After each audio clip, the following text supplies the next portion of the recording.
Quiero desnudarte, hacer de tu cuerpo manuscrito. Pero no quiero ser tu ritmo, tus olas me prenden.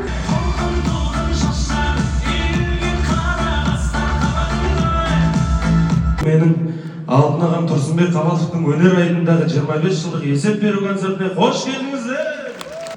Мынау Есепұл Жақыпбеков дейтін бір керемет ақын өтті өмірден. Сол ағамыздың бір әдемі сөзінде айтады бір жерінде. Атқа мінсең ат ойлап еретінде ағайын, таққа отырсаң ат шабып сенетінде ағайын, жік-жік қылып 300-ге бөлетінде ағайын, қисая қалсаң егерде көметінде ағайын дейді.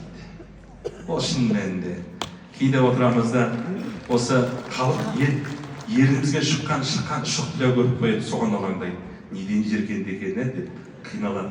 Кейде дымымызды қалмай даттайды ғой енді жазып. Бұлақтап жатыр, бүйтіп жатыр, сөйтіп жатыр деп. Бірақ өз ақ табылады. Мен өзім ойлаймын. Себебі сіздер бізді қатты жақсы көргеннен сол біздің сондай бауырларыңға баладай басқандарыңыздың арқасында біз үшін қайғырып отырасыздар. Осы отырған ағайын жұрт ел Қабатовты жақсы көрген соң сол баланың бағы жанса екен деп тілеп отырған ағайындар осында. Ешқандай ала бойында ешкімге сана көңіл ағайын келіп отыр десек. Сондықтан осы ықыластарыңызбен Алла дәңгейді сіздерге басымыз әрқашан.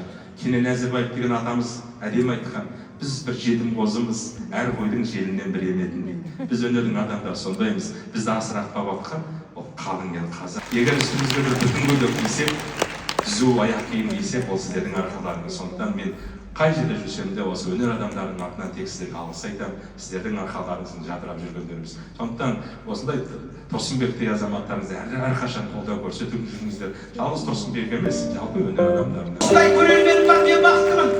Жаңа жыл. Рахмет.